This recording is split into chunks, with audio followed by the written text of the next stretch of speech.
This is Talking Drupal, a weekly chat about web design and development from a group of guys with one thing in common. We love Drupal. This is episode 275, 220. Welcome to Talking Drupal. This has been such a memorable year. Right, guys? Today, we're gonna do a year in review. So let's start. I'm Stephen Cross, and joining me as usual is John Picozzi. John. Yes. What's up with you this week? Oh my gosh, I'm getting ready for snow. Oh, so for our listeners who are listeners or watchers on YouTube, check out John's beard, by the way. Yeah, everybody's super impressed by my beard, other than my wife. My wife doesn't like the beard. If the beard were to go away tomorrow, that would make her very happy. So John has this beard that's been growing slowly over the last few months. He's got these two white streaks coming down from the sides of his mouth. Right? Is that how you describe that? Right? I mean, they're on my chin, but yeah. Essentially, it looks like it's like you're drooling this big whiteness. Yeah. It's interesting. It's like I'm foaming. It looks pretty good. Foaming at the mouth. Yeah, I'm excited about snow. We are in the Northeast here. We're bracing for a 6 to 12 inch, but depending on where you are, maybe even 18-inch snowstorm. So, yeah, I feel like last winter we kind of got gypped on snow. So this year we did. I'm excited. I'm excited to be getting a snowstorm this early. It's not even winter yet. So I'm excited. We've had lots of subscribe. I need to subscribe to John's weather updates because I never check the weather. So I'm always surprised when this stuff happens. I mean, so I don't Nick, have to Nick, drive hey, to work. Nick, You gotta go get fill gas. up the gas. Yeah. Oh, I know I did. Right. I got gas this week, filled up the tank. So You put fuel stabilizer in that? yeah, of course. Good. I actually tested my snowblower over the weekend, so Sunday, and filled it up with gas, made sure I had extra gas. It was great. All ready. It's good. So Nick from Enlightened Development. Yeah. What's up with you, Nick? Got a couple of updates this week. One is Home Assistant had their first conference ever this past weekend. I didn't have a chance to go, but I'm going to check out. I'm going to check out see if any of their sessions are recorded. But it's always exciting to see a community starting to build. There's always been a really strong community, but conferences are a good way to kind of cross-pollinate ideas and things. And one of the things that they released is a piece of hardware to run Home Assistant. It has a OS on it and everything. So it's basically just plug and play. It doesn't have any radios, so it doesn't have Z-Wave, Zigbee, any of that stuff. And a lot of people were kind of down on that, but looking at that a little bit further, I think it actually makes sense.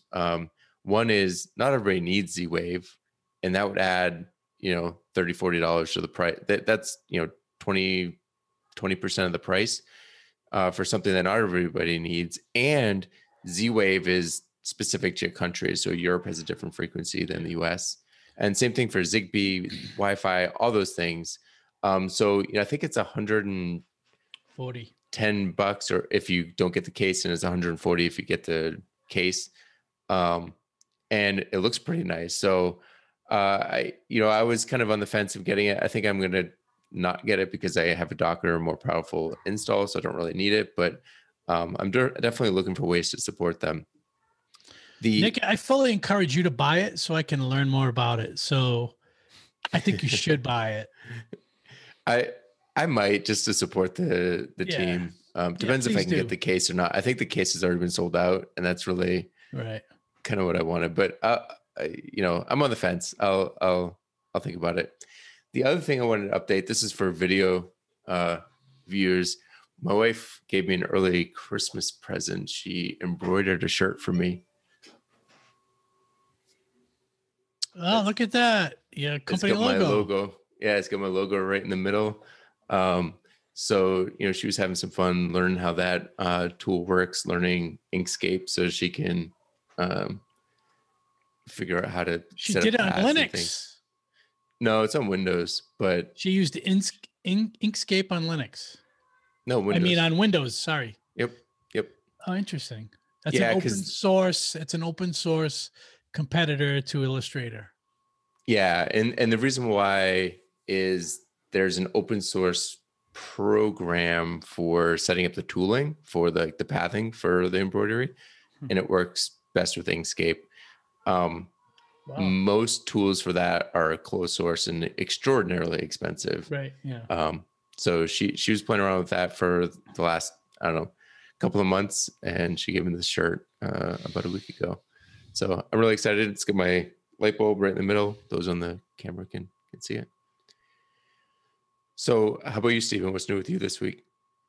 So a few things. Well, related to your wife doing things, she made some masks for my wife and I, which are awesome. I'll give a full review next week of those masks because it's all good. But I want to get Erica's feedback being in a classroom for a week with her mask. So looking forward to it. Yeah, that's coming. I got a couple of quick things. Shipping. So like coronavirus, no one's coming home here. No one's coming to my house for Christmas. So I've been shipping like crazy.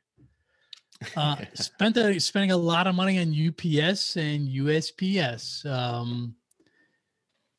That's it. I mean, are you guys shipping stuff too? So I just got home and there were 3 huge boxes on my doorstep. Yeah. And it seems like every day there are more and more boxes, and it doesn't even have to be. It's not necessarily stuff going out as much as it is like, buying Christmas presents for folks and stuff like that. Like I typically do most of my Christmas shopping over online, but this year specifically, I was like not going anywhere. So like did all of my Christmas shopping online. So yeah. Yeah. So my daughter was supposed to come home for Christmas, and then about a week and a half ago decided it was not a good idea. So we took all of our presents from the family, put them in a box here that was 23 by 23 by 23. Oh, wow. And I dropped it at UPS last night. So it will be there on time, and she in Phoenix will be having a nice Christmas with like presents under the tree from her family. So that was kind of neat. Nothing. Actually, I thought you were talking about Megan, and I was like, why didn't you just drive them to her house? She lives like 30 minutes south. Yeah, exactly. No, it's the one in Phoenix. So 5G. So I got a iPhone 12 last week, and wasn't getting it for 5G, but kind of played around with it over the past week. I am like blown away by the performance on 5G. I don't know if you guys have experienced this yet, but the performance of 5G is crazy. Not that I need it at all. It's just like what came with the phone, because I'm usually Wi-Fi right now, but I was testing it out and about over the weekend, and the upload and download performance was crazy. It's faster than Wi-Fi. I mean, it was nuts. The numbers you were posting, I think you posted what, 260 down and 50 or 60 up. Yeah. And I mean, crazy. For me, I can't even get that on my cable line, which is obscene. I mean, I think that's a separate topic, but I mean, if 5G is stable and low latency, I mean, I could see moving away from a hard line, no problem. I mean, this is like, that's 2 or 3 times what I'm getting right now. What's really fantastic about 5G is like the digital divide where people have trouble getting online because they can't afford cable services and stuff. Most people get phones and they get access on their phones to the internet. They could be using their phones in their house and skipping like cable service and stuff to get online. It's impressive, the speed. It's just it blew me away when I saw the specs of it. Now, Stephen, you don't have 5G service at your house, do you? I do. Oh, interesting. I'm actually right at the border. So where I live, there's 5G right, and I'm like probably 30 feet away from it. So if I'm on the right side of my house, I have it. If I go to the left side of my house, I don't. It's like I'm right on the line for 5G. It's interesting. I often am looking at that because I live in like a cellular dead zone, basically. Right. So it's interesting. And I know, T-Mobile's been doing quite a bit with getting their 5G network up and running. So it'll be interesting. I think next year we don't have any 5G devices yet. So I got to go out and think about getting some new stuff. So the thing about 5G in my mind is like 5G is awesome, but if you're in your home, you're already using a service, right? So where does 5G play? It plays when I'm outside of my house. This is for me. When I'm outside my house, I don't care about 5G, right? I'm getting text messages and Slack and Telegram and stuff. It's not important to me. So for me personally, it doesn't matter. LTE was fine. 4G was fine. I just find it fascinating that we can get to those speeds on a phone today. It's crazy. Yeah, I mean, the big thing for me is those speeds are the speed. Like that's when I'll seriously consider switching from a hard line. As long, like I said, latency. Many times, latency for those kinds of things make a lot of things difficult. Right. But if it remains stable, I mean, then you don't have the risk of a line going down either. Right. In a storm. That's not true. Nope. So my experience is that when lines go down, they have impacted for me the cellular connection and data connection as well. Really? Right? They could, right? I mean, if a line to the cell phone goes down, but I mean, like if the line, I mean, I have a cable going from a telephone pole to my house. If that line goes, I'm not going to have that line anymore. It depends how widespread it is, right? Because if it's very localized to your street, then your cell tower is probably going to be fine. But like if it's in your area, then maybe your cell tower gets hit.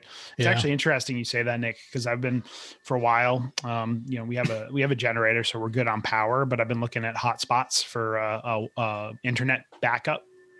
And, to be honest, if I could get 5G at my house, like reliable 5G on a hotspot, I would need it. Yeah. I would literally drop my cable provider like tomorrow. They're not doing things that are making me want to keep giving them money every month. Right. They increased my speed for a temporary period, and then they were like, "Oh, yep," and now you're back down to a lower speed. And I'm like, "Well, why'd you guys drop it? Didn't you say you were doing this, for the pandemic or whatever?" And they were like, "Oh, yeah, but that was, if you read the fine print, it was only temporary." And I'm like, "Oh, okay." So it's like, why do I need to keep giving you money if I could get reliable 5G? I'd much rather give it to my cellular provider. Yeah, I mean, I'm hoping that this competition forces companies like Spectrum. It won't, but I guess the bright side of me is hoping that, Spectrum and those other companies start, actually competing and providing good prices. Because I mean, 4G, I mean, 5G, if 5G is provided else, in a blanket area, then it's much harder for them to zone lock things. It'll be just interesting to see what happens. So my last update is the Pi 400, which I mentioned last week or the week before. The Pi solution to like a desktop computer in a keyboard. I've tested it a ton, and this thing is a usable machine in the right scenario. And I would recommend it for anyone doing browsing, email, Facebook, all that kind of stuff. They released a software update if you're using the Raspberry Pi OS. They released an update a couple of weeks ago to improve the performance on video.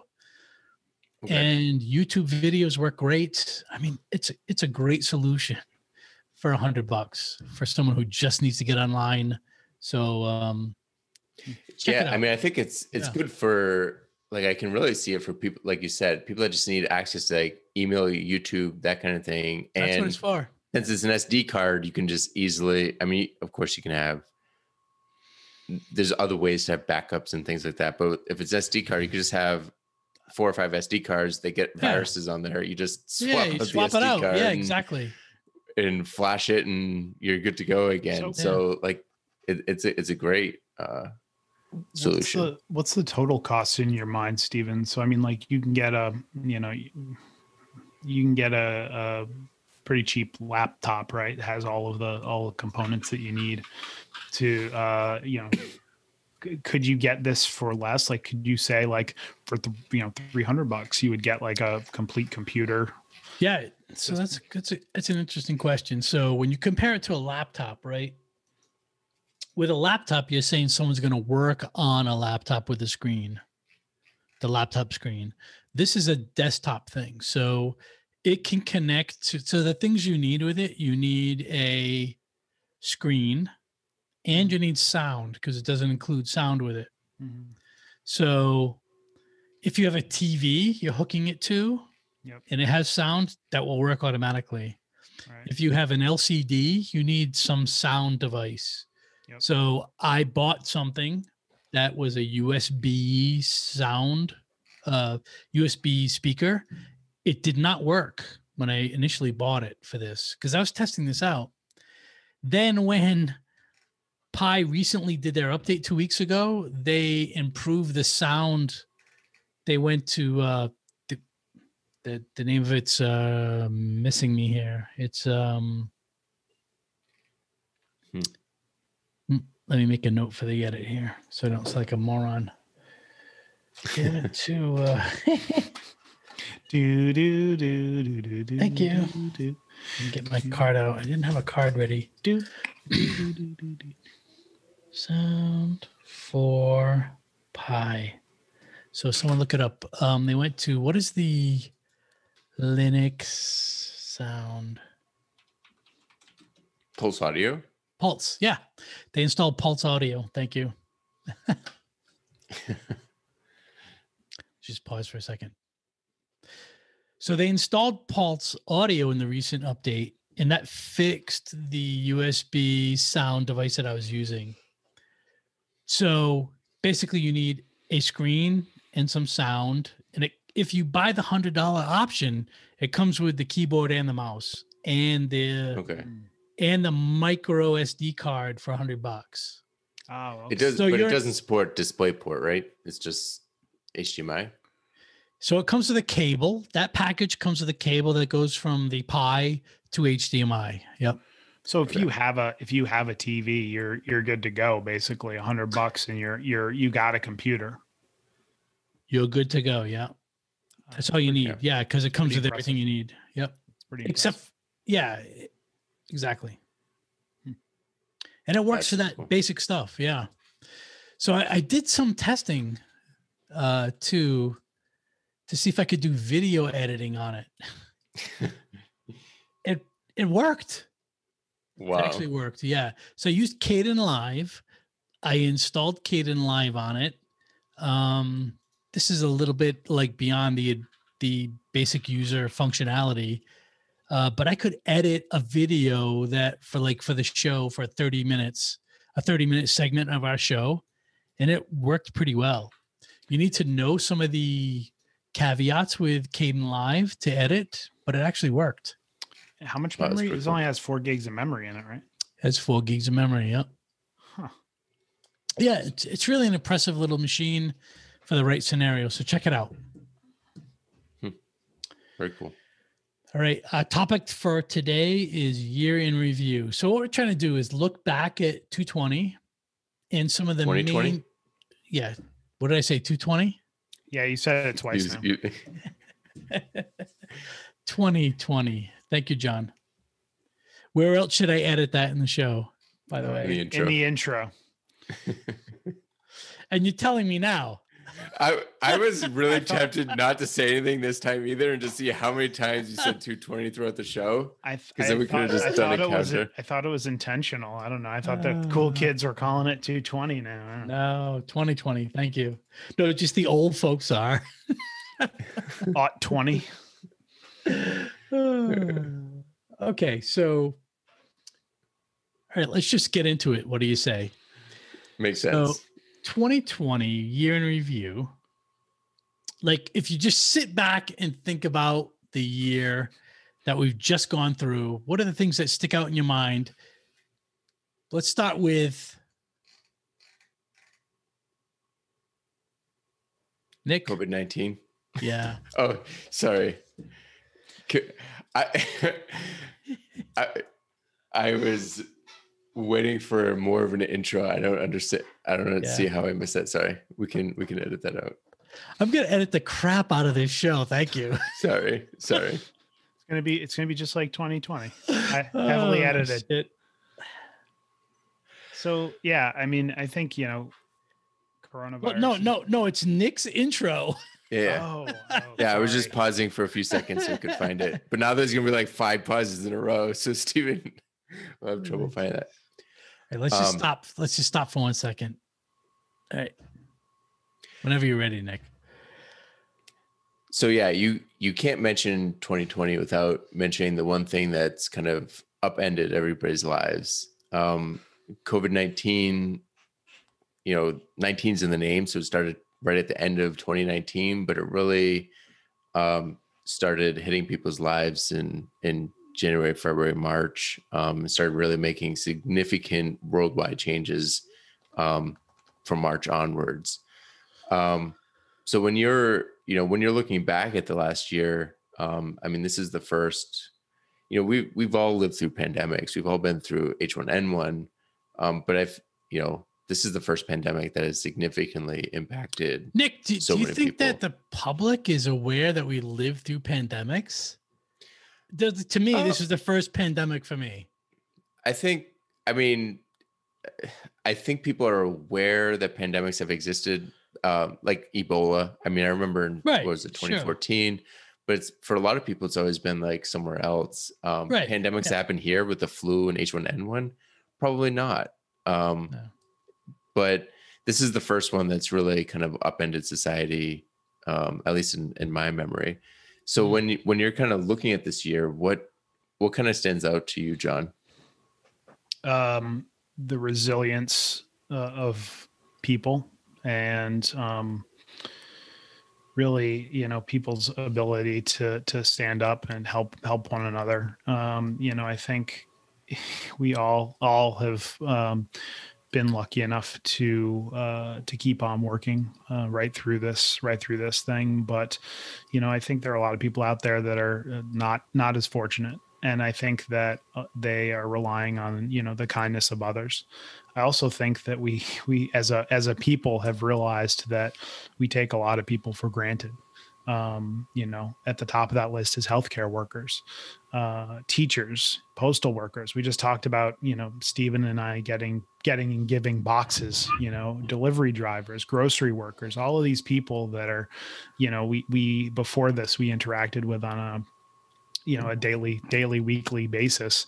We were just kind of like, yep, that's your job, but now it's like, hey, you can't go anywhere. You can't leave your house. So like, getting something in the mail could be really important. Going to the grocery store and having those shelves still be stocked. This list is not exhaustive. There are people out there like, truck drivers, maintenance folks that are keeping those trucks on the road. They're pilots. Like the list goes on to like the amount of people that are, just super important. And I think at the end of the day, it's kind of my takeaway from this year is that like, we need to be more thoughtful and understand that, people are resilient. We'll bounce back from this.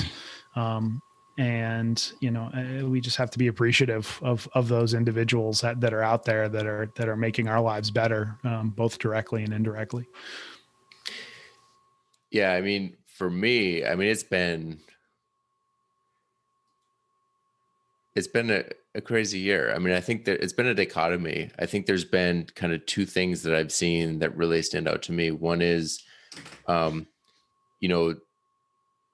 seeing how many things that were just routine and things that we did all the time. My wife and I, we went to the movies all the time. We went out to eat all the time. We saw friends all the time. And, we of course miss those things, but on some level, like when, public health like this, knowing and public health is on the line, after 6 weeks or so, seeing how eating at home and not going out became the routine, how quickly that became quote unquote normal was very interesting to me. Because, if you had asked me last year, hey, would you be able to go 11 months without eating out at a restaurant or going to the movies or seeing your friends, that kind of in person, that I would be like, no way. And I'm certainly looking forward to this being over. But it's been interesting how some things have been easier to adapt. On the flip side, the dichotomy side, it's also kind of like the ultimate leveler. Like you can't hide the way that you react to something like this. Like I have some friends that I'll count as stronger friends going forward because I've seen how they respond to this. I have some friends that the way that they react to this was not what I expected. And I find, that's something that will color that relationship going forward. So it's kind of, there's certainly John's side of it where you see the healthcare workers. And that's where I'll end on. I think the biggest thing that stands out to me this year is we're now, 11 months into this, and we have one approved vaccine that started being distributed yesterday in Boston. We're supposed to have a second vaccine that's going to be approved, I think, today or tomorrow. And then we're supposed to have a third vaccine that uses a completely different route by the end of the year. And I think that that's the biggest takeaway for me. Yeah. Like if you had told me that there's going to be a brand new novel virus and within 11 months, there would be 3 vaccines available that provided greater than 90% protection, I would have said that you're crazy. Like there's no way that technology would exist. So just seeing how the entire medical community, the entire clinical research community, like basically, I've been doing a lot of research into this because it's fascinating to me. It's not that these vaccines usually take that long to develop. It's that, these companies are doing a lot of other things at the same time. They're kind of working through this and waiting for approval and then doing the next thing.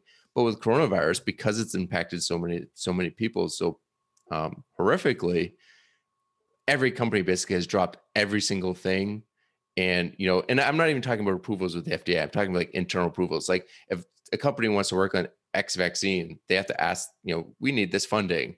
Right now for coronavirus at Pfizer, they say, hey, we need $1 billion to do this. They're like, oh, here it is. They say, hey, we need another 30 staff for this thing. Here's the staff. We need this equipment. The equipment will be there tomorrow. And it's just fascinating that when humanity sets aside everything to make one goal, it's not that we just achieve that goal, but we've achieved that goal 3 times in 11 months. And that's not to say next year we're probably going to have more. And one of the really exciting things about these vaccines is, especially the Pfizer BioNTech one and the Moderna one, is the RNA pathway that they're using for this makes it so that new vaccines for new diseases can be produced much quicker. They're basically, and there's no live virus, there's no risk of catching it. It's super safe. And, I'm excited for the future for what other kinds of vaccines will come out there. Maybe we'll be able to finally knock out some other diseases. But, my my year in review wasn't the most optimistic, in the beginning, but this year has been stressful. And I think that's something we talked about a bit at the beginning of this crisis, but, I think it's okay to sometimes look at it and be like, you know what, this year was hard. This year was very difficult. This year changed the way that I looked at a lot of people, both people I know in person and people that, celebrities, things like that. And it was, it's okay to recognize that, I think. But I think the biggest thing, like I said, that stands out to me is I in no way thought that this vaccine would be ready by this time. And in Massachusetts, at least, we're expected to get the vaccine for the general public by April, which is mind-blowing. I'm super excited. I can't wait to get vaccinated, and hopefully things start getting back to normal. But how about you, Stephen? What has? Yeah, I think I feel like the same way about both of the things you guys have said. One thing that stuck out to me is curbside. I mean, you can buy things today and just pick them up at a store and never go in it, which is pretty amazing. And I hope that continues. I mean, I love shopping in stores, and when the virus is gone, I'll continue doing that. But I also would love to continue to say, hey, I need this thing, but I don't need to walk in your store to get it. Could you deliver it to me at the curbside? I think that would be awesome. I mean, I've done all of my like Target kind of things, like things we need in the house regularly. I've done that now for like 6-7 months. Haven't walked in the store. So I would love that to continue. We've been doing some work, putting a office/craft room in our basement, and Home Depot and Lowe's, like curbside, has been absolutely amazing. You know, I over the last 2 months, you know, going through those experiences, the technical aspects of it, of course, is what I'm looking at. Yeah, of course it's easy, but like, you know, I think Lowe's has a great system that they're using for that. Who doesn't have a great system that we incurred the wrath of recently? IKEA. We had a pretty terrible curbside experience at IKEA a couple weeks ago. But yeah, it's amazing. Like, I don't particularly love shopping. Sometimes I like to go into the hardware store and look if I don't know exactly what I need. Like, I like to look, at a couple of different options, but, it's nice to just be like, hey, I got to pick up 2 things. Okay. Here are the 2 things I need to pick up. Just like drop them off in my car, please. Thank you. Yeah. The Target, I don't know if you guys have shopped at Target, but the app is amazing where you order the thing. And then when you leave your house, you say, I'm on my way. And then it starts tracking you, right? At that point. Yeah. And then when you pull into the spot, it knows you're there. And the person is standing outside your car with the order in probably under a minute. Yeah, see, Lowe's isn't that creepy. Lowe's isn't that creepy. Lowe's is like, I don't know if it's creepy or not, but yeah, tell us when you're I on your prefer way. not to be tracked in my way. I just call when I get there, and even then, every time I've used it, it's been 1 or 2 minutes. I do have to say though, I almost put this in my update because one thing that I did learn about this, it works better for some things than others. So last week I updated about the fence that I had, like the temporary snow fence I had to put up to keep Kitaku in the yard. So that's what I did. I ordered fence posts, a sledgehammer, and a snow fence from Lowe's. And so I ordered a 4-foot tall snow fence and 4-foot tall fence stakes. And it turns out that 4-foot tall fence stakes count the 1.5 feet that goes in the ground. So a 4-foot tall, they're about 3 feet. I think I exaggerated how much goes in. But so the top of my snow fence kind of folds over. But I mean, honestly, and if you're in there shopping, you pick up the stake and pick up the fence and look at it and go, oh, it doesn't fit. Gotcha. Right. Yeah. That's a really minor nip. I mean, for not putting myself at risk to need to go in and not putting other people in the store at risk. And, obviously it's less risk for staff, the less people are in there.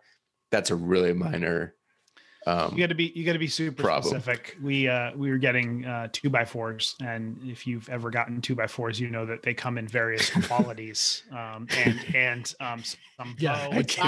just imagine. Yeah, Lowe's is like, we can finally get rid of all the bowed pieces of crap. I've gotten I got 18 2x4s via curbside, and varying degrees of goodness, but it's expected. I agree. I have the same problem with bananas and apples from Whole Foods. Oh, really? These are same very kind of thing. Yeah. These are very these are very privileged problems to have. I'm well aware of that. But the one thing I need to figure out, because I know that Lowe's will, like, if you get a piece of plywood, they'll cut it down for you in store. I need to figure out if you can order something cut down, because I need some plywood for a project, but it won't fit in my car. Right. So, and I'm not going to go in. So just bring your circular saw with you. Where am I going to plug it in? Cut it right. Oh, see, I got battery operated. Anyway, battery operated. So the last thing I wanted to bring up was I discovered, like, there's lots of things in the past 9 months that I could live without. Like, there's things that you don't need that you don't know you don't need them until you don't have them and don't require them. So I think life has been a little bit simpler since coronavirus. Yeah, that's one of the things. Like, obviously, the pandemic is extraordinarily stressful. Right. But on another hand, like some things that would sometimes stress you out otherwise, it's like, you know what? I've got bigger things to worry about. I'm not going to worry about that. You know, so I think going forward, as the pandemic kind of eases off, I'm definitely hoping to keep some of that piece of the mentality. It's interesting. It's interesting you bring that up because two thoughts on that. One is to Stephen's point, you know, how, like, I feel like maybe you guys don't drive a lot, but I feel like my car gets used a lot less now. Like, I'm saving, right? Yeah. Yeah. I'm just like, wow. I just drive around the block 400 times a day. So it doesn't die, right? And I'm like, and then, you know, the other thing that, you know, I think is super important is like Nick's point of like, yeah, this year has been stressful. And I just watched a great video by JD Flynn, who, if you're in the Drupal community, you probably know JD. He's been doing a lot on mental health, and I'll put a link to the video in the show notes. But it's just a great video about just, you know, it's okay not to be okay. And, you know, I think this year has been super stressful. Like I've identified that in my own life. And, you know, I think we just have to, you know, get through it. And then, you know, we'll hopefully all be better for it on the other side. So moving into our next topic, obviously this is a Drupal podcast, and we haven't talked much about Drupal yet. So, you know, let's do that. Let's look at, you know, some of the big news coming out of the Drupal community this year, and, you know, some of the things that, you know, that we've achieved. Nick, I'm going to start with you. So I had the disadvantage of editing the section last, but being first. So you guys took the updates that I you know, first jumped into mind. I can go first if you like. No, that's fine. I just want to preface it why it's a little bit more specific than, you know, community wide. So I just, you know, one of the things that really stood out to me this year is kind of appreciating kind of the new space that Drupal has kind of filled. I feel like Drupal 8 was a significant shift from Drupal 7. And, you know, it took a year or so to really find exactly where Drupal, you know, is strongest with those changes. And I think this year really was kind of fitting that, you know, for me at least, I feel like that's what Drupal 8 this year was the biggest thing, you know, figuring out where it is strongest. And I have kind of two projects on the opposite ends of that spectrum that I think were really interesting. One is I have a client that has a few different websites, and they're consolidating them all into one. So they're using, you know, the Migrate API. They're using some custom code to handle like, hey, is this person visiting this section of the site? So, you know, the different domains are becoming sections of the site, and they're, you know, using some custom code to handle some customization. I mean, there's a lot of consolidation, but there's still some stuff that needs to be separate. And, you know, it's interesting to me how different that is in Drupal 8 than Drupal 7 or even a year ago. And then I have a client that's on the opposite end of the spectrum. They have one really massive website that handles everything across the board, and they're breaking it up into several different microsites. And each one's going to be Drupal 8, and they're sharing, they're using API. They're going to be using APIs to share stuff that needs to be shared, and, you know, some web components and stuff. But it's interesting to me that Drupal kind of still handles a lot of these use cases. And I feel like this is, you know, this was the year that Drupal 8, you know, really settled into its own, and, you know, started, I don't know if complete is the right word, started feeling complete. I mean, I've been exclusively using Drupal 8 for new sites now for about 2 years now. But I'm now at the point where, you know, Drupal 8 is the first thing I think of. And, you know, there's Drupal 8 ways to do things now. It's not like, okay, how do we do that in Drupal 7 and figure it out? It's like you know, the ecosystem is there for Drupal 8. Stephen, what about you? So it's so interesting, Nick, your comments there. So for me, back in the Drupal 7 days, I felt like a Drupal ninja. I felt like I could do anything in Drupal 7. I knew it inside and out. I could solve any problem with it. And then Drupal 8 came along and I started to do a lot of projects in Drupal 8 and then got diverted to a situation where I was doing more Drupal 7 work again. And it's 2020 for me is the year that I got back into Drupal 8 in a deep way and doing some deep dives into things. And I wouldn't consider myself a Drupal 8 ninja yet, but I'm like a protege to Drupal 8 ninja. Like I'm almost there, right? I'm now finally comfortable with everything that's going on in Drupal 8. Like I get what's happening and I feel like I can understand it and modify it and work with it. And it's bringing me like to 2021, not 221, right? 2021. And I think I'm going to have a good year in terms of Drupal development there. So for me, 2020 is the year that I kind of got in sync with Drupal 8 from a development perspective. And it's funny that you kind of mentioned kind of the same sort of things. The other thing that stands out for me for Drupal in 2020 is the strength of the Drupal community with the Drupal Cares campaign and, Drupal 8,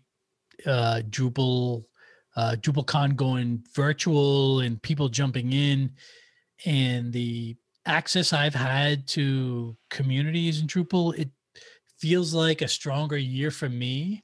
I don't know if it's really a stronger year for Drupal, but it certainly feels like that to me from a community perspective. Yeah, I can definitely agree with that. Something like a pandemic that you would think might be difficult or might be a crushing blow to a community that relies on events and being together to kind of do a lot of its work. This year has shown that's we Drupal camps, DrupalCon, even user groups have adopted a virtual mentality, and it's been great to have more access to more Drupal user groups across the country. So yeah, it's really super interesting. I think that's an interesting point, Stephen, that the strength of the community has definitely shown through this year. I think for me, a lot of my kind of like aha moments this year have been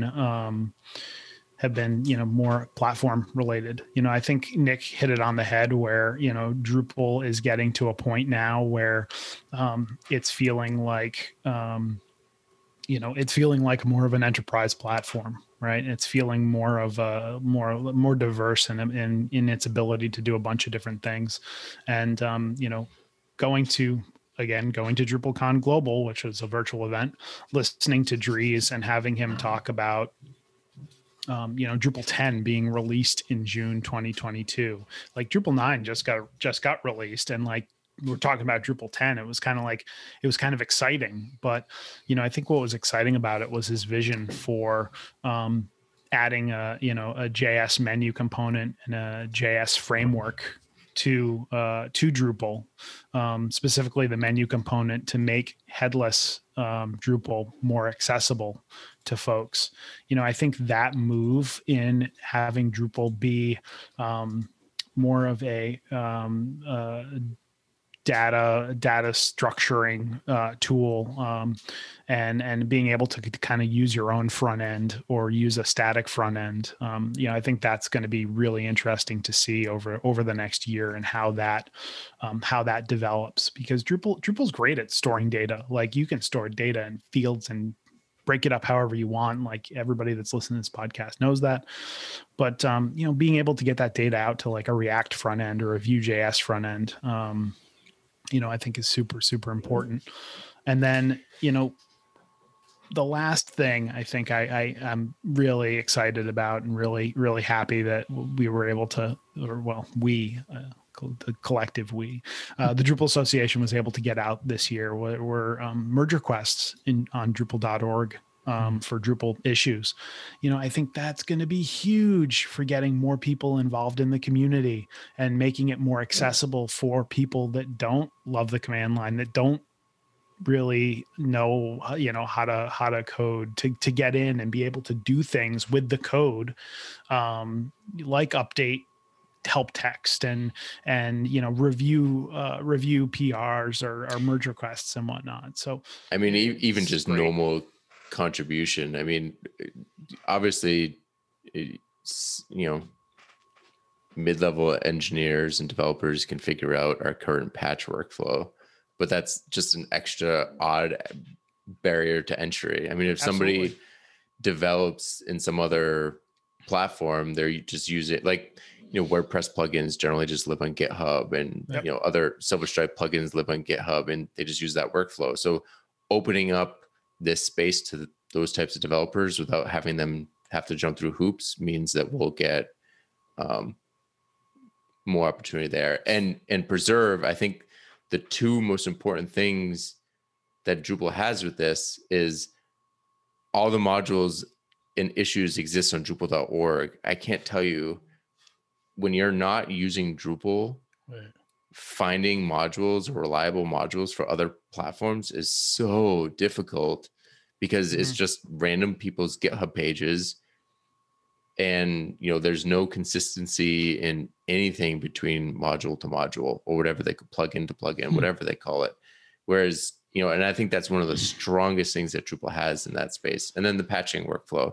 I mean, I think, maybe we get to a point where Drupal needs less patches. I mean, I've never patched sites as much as I patch a Drupal 8 site, but the barrier to patching a site in Drupal is definitely a strength, I think, at this point. But it's going to be easier, right? It's going to be easier and faster now. Like it's a lot easier to review hopefully a merge request and push it in than to test the patch, go through the process. So yeah, I think that's are all very exciting things. So we're all, I think you could say, technology aficionados, or however you say that word. So looking back at 2020, a lot of exciting things happened. Stephen, what's kind of the top of mind for 2020 in technology? Yeah, I have two things. The first one is about what's going on in this country. So we've gone through 2020, and when you think about the things top of mind in 2020, one is coronavirus. The second thing is the U.S. election, which we've recently gone through and is finally, I think, resolved, which is all great. But one thing that sticks out to me is that the changes in social media, and that Facebook and Twitter have been publishing these policies where the freedom of speech, I feel, is being challenged a little bit, in that they're starting to become monitors of things people say on their platforms. I don't know if that's good or bad, but I do know that those are the channels that people speak today, and it speaks to me that it's something to be concerned about moving forward, and something I'm concerned about, that you can't necessarily say whatever you want anymore and have it be published in social media. So freedom of speech on social media is my biggest concern moving forward. And I think there's going to be new channels in the upcoming next 2 or 3 years that go back to what these channels were initially, which was, hey, it's a freedom of speech, say what you want and let it go. And it seems like these platforms have decided to become curators of content, which is concerning. Well, I mean, not to go down this rabbit hole, but just one major point of clarification. I mean, they're private companies, so freedom of speech is just freedom of speech from government backlash. I agree with you. Yeah. Private companies, do whatever they want. And it's a tough thing too. But the problem is you can't be a private company and then also expect to be protected by government for freedom of speech, which is Correct. what they're expected to be protected by. So yeah, once you're monitoring content, you Yeah. become a publisher versus a yeah, platform. But I also think that these companies, and I'm not going to name any specific ones, but there's one thing allowing people to provide opinions. There's another thing to provide people a platform to spread hate, spread misinformation. And I'm not just talking about being wrong about something, but there's certainly bad actors out there utilizing these platforms for for some really negative things. And so it's definitely something that needs to be addressed. I don't know what the right answer is. Neither do I. And I think they've addressed it well in the past, but I think they treaded into real gray areas in 2020. So I think it'll be really interesting to see what happens in upcoming years. Yeah, I think part of my concern is over censorship or mis-censorship. In the past, a lot of services have relied on AI to determine what is and isn't appropriate, and sometimes that doesn't go as planned.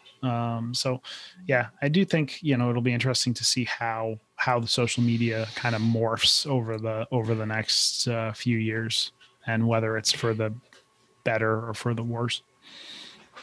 Yeah, who knows? The next thing is I wanted to mention is Linux in my life, I say.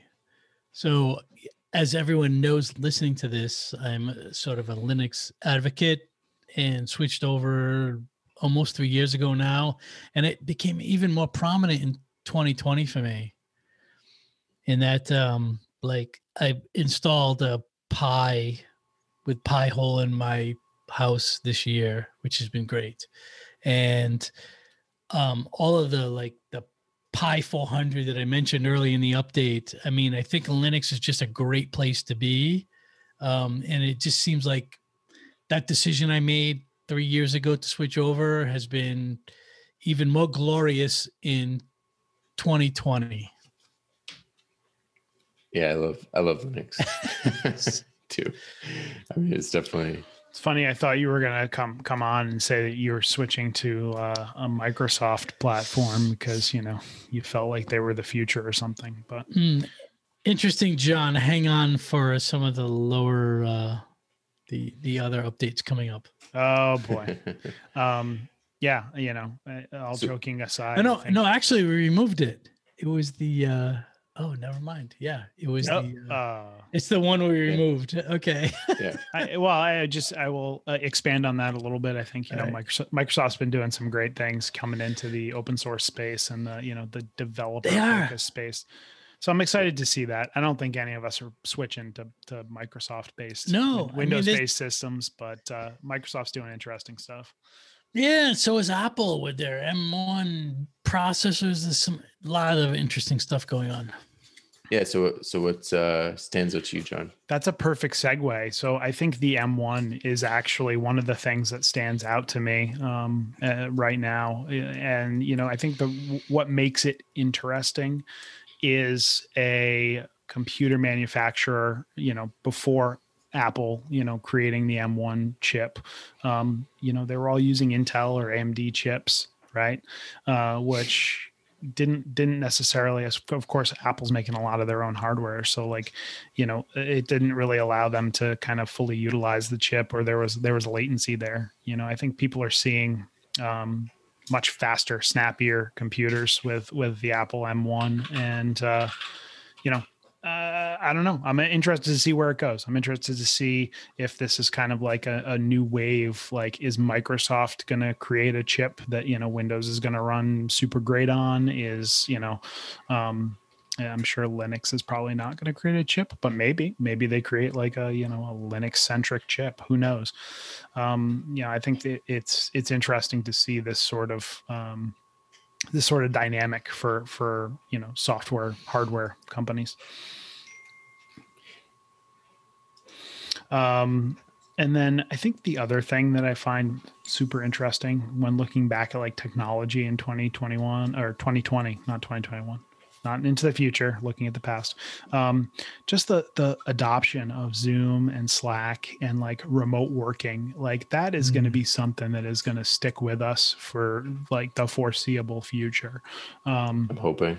And, you know, remote learning, you know, I think that's another aspect of things where, you know, it's important for kids to be in a classroom in a physical environment, but I think the ability to, you know, to get people on a remote learning platform and have a plan for it is great. I think it's a great step forward.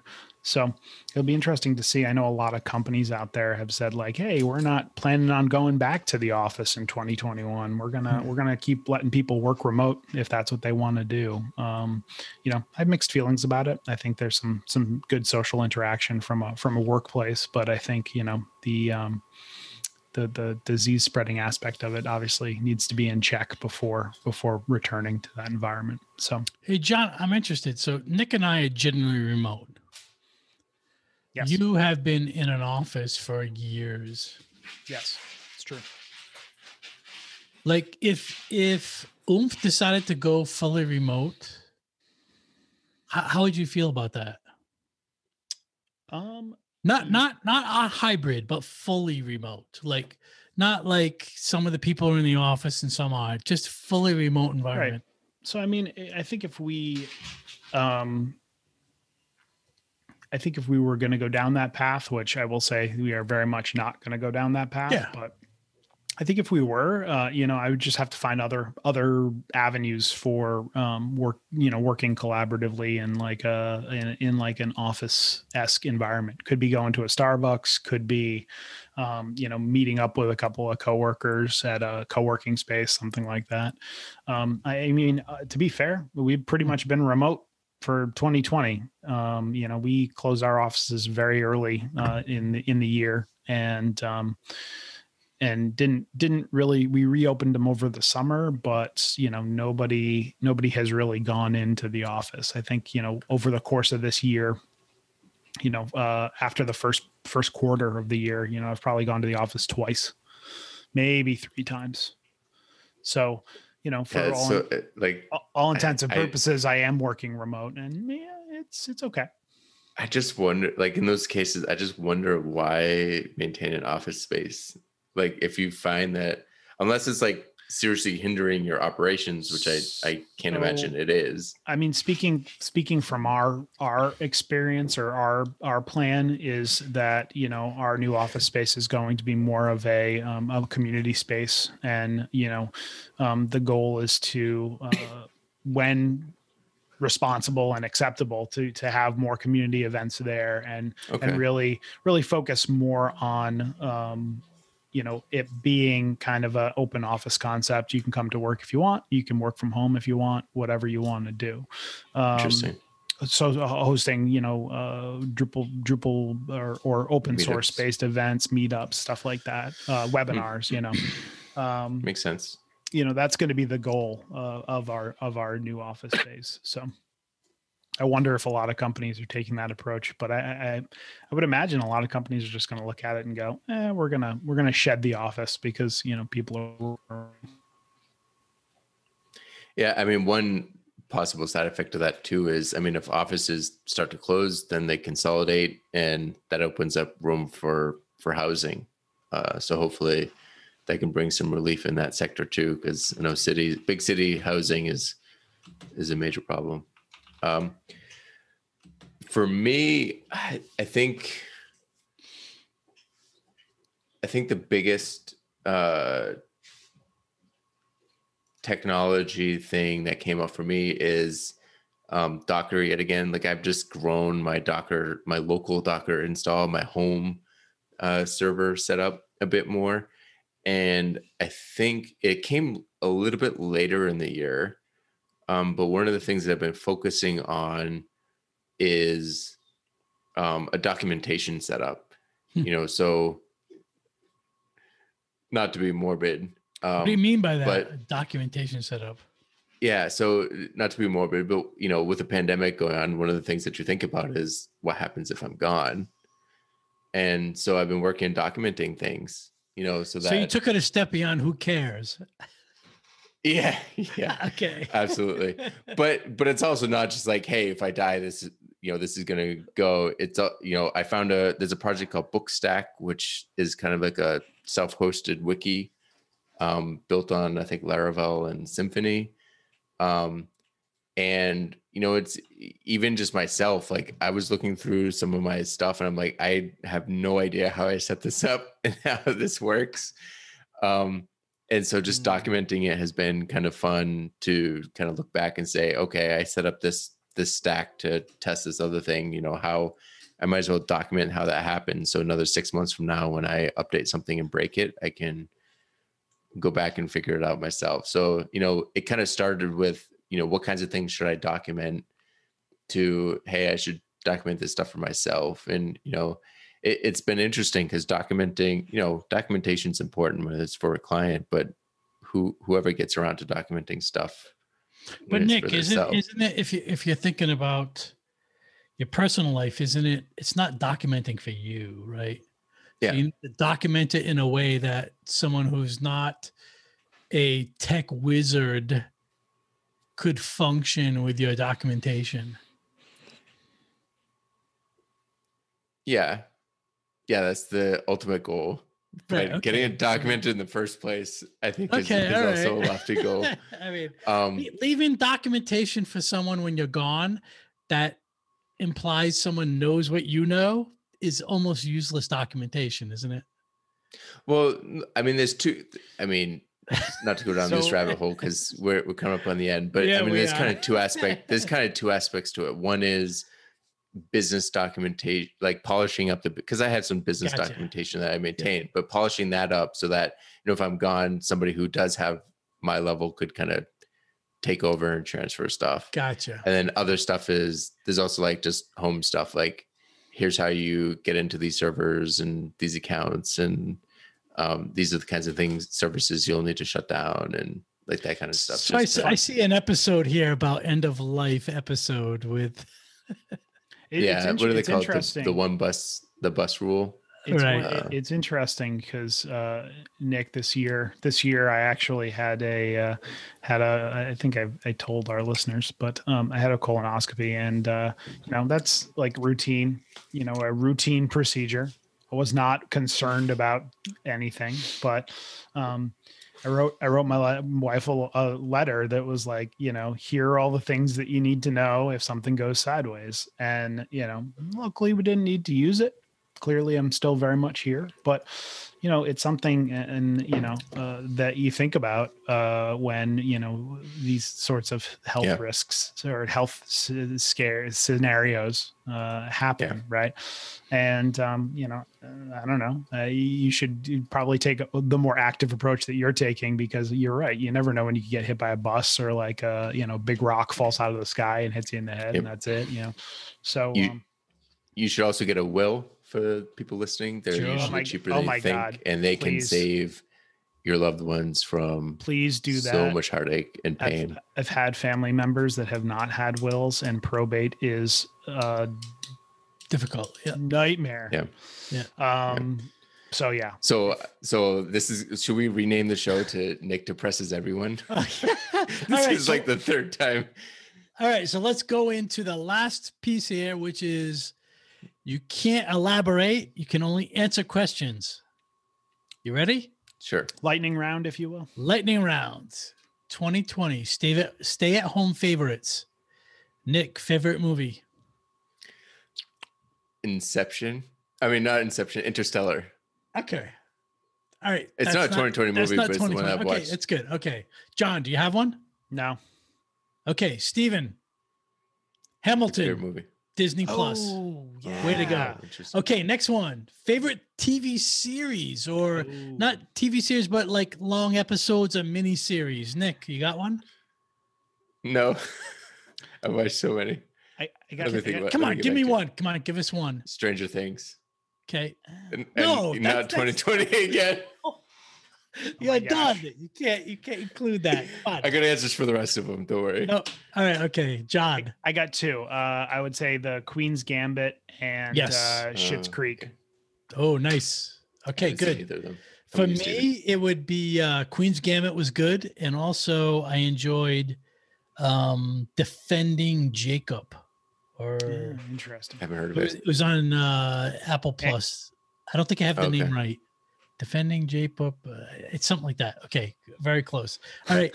Favorite video game, Nick? Factorio.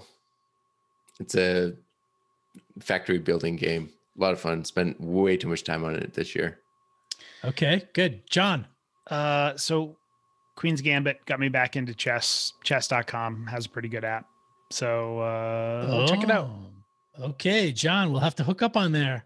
I do not have a favorite video game. I would love to love video games, but I want to love video games more than I actually love them.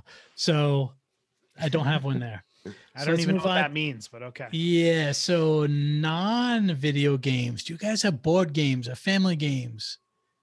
Mysterium. Sick.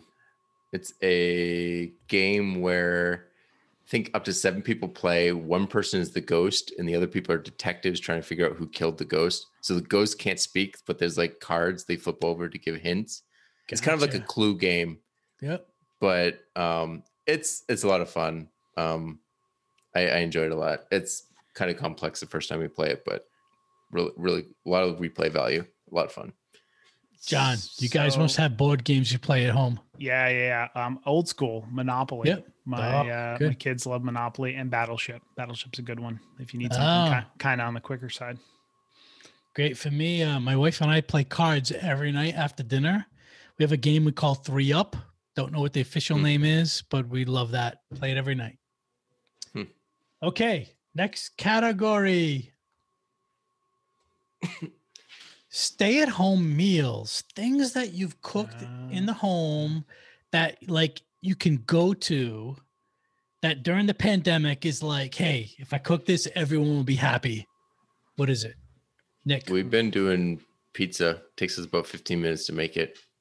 Yeah, you figured out the home pizza thing, huh? Yeah, it's super nice. Or burgers. I make burgers quite a bit. Oh, that's more. How about you, John? I've just been cooking a lot more in general, and I've been making really great things. You know, I think, I'm with Nick. Some homemade pizzas. Been doing some steaks. Just cooking. Getting back into cooking more. For me, we've been cooking at home for 11 months. But you know, one of my favorites is Taco Tuesday. Oh, today is we make tacos. Tuesday. We make tacos every Tuesday. It's so simple, so easy. Just love it. Love Taco Tuesday. Today is Taco Tuesday. I'm excited about it. It is Taco Tuesday. Okay. How about your favorite in the past year online conference that you've gone to? Do you have any of those? NetCamp, hands down. All right, Nick. I'm actually being serious for 2 reasons. One, I forgot about that one. One, because it's the only one you attended. That's one. That was actually number 2. Number 1 actually was reason number 1 actually was the format that we chose. The bot format I think was fantastic. I attended a couple of sessions like webinars and things, and I can't imagine going to webinar after webinar after webinar. But it is the only one that I went to. So, John, how about you? By default. I think I didn't actually think of NetCamp, but NetCamp's a good one. I think I'm going to go with DrupalCon Global though. I think the platform there was really great for connecting people, and it being kind of the first one out of the gate set the bar kind of high. So yeah, I think DrupalCon Global's the way I'm going.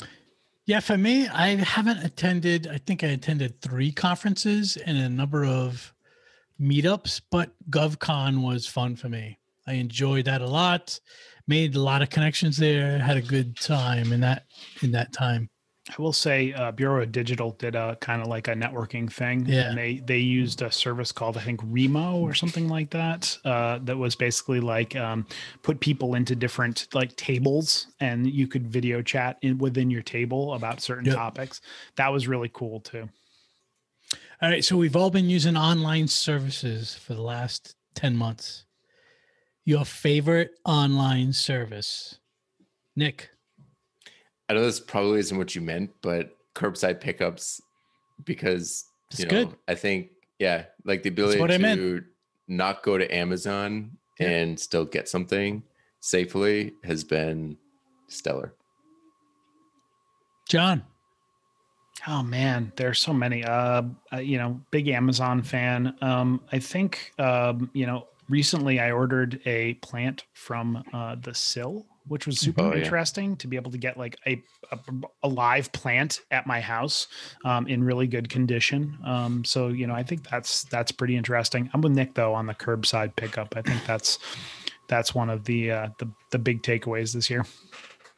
And for me, so local restaurants many have gone because they need to survive to local or online shopping. And my local Beehive Cafe in Bristol, Rhode Island, I can order food and pick it up curbside. Has just been fantastic. I love that little restaurants, people who are not like necessarily online have now found a way to make their services available. It's been pretty amazing.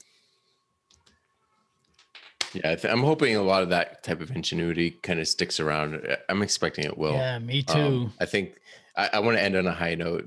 I think seeing how people have adapted in that way has been super inspiring, and like I said, hopefully it stays around. So if you have questions or feedback, you can reach out to us on Twitter at Talking Drupal. You can join us in the Drupal Slack Talking Drupal channel, or you can email us at show@talkingdrupal.com.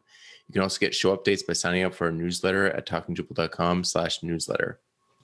Yeah, feel free to drop in your thoughts on 2020 into any of those channels as well. We'd love to hear them. As always, thank you to our patrons for supporting Talking Drupal. Your support is greatly appreciated. You can learn more about becoming a patron at talkingdrupal.com and hitting the button that says Become a Patron. Hey, John, if someone needs to reach you online, how would they do that? You can reach me on all the social networks and Drupal.org at John Picozzi. You can find out about Oomph at oomphinc.com. And Nick? You can reach me online pretty much everywhere at Nixvan, NICXVAN. And where can our listeners reach you, Stephen? I'm Stephen Cross. You can find me at stephencross.com. And if you've enjoyed listening, we've enjoyed talking.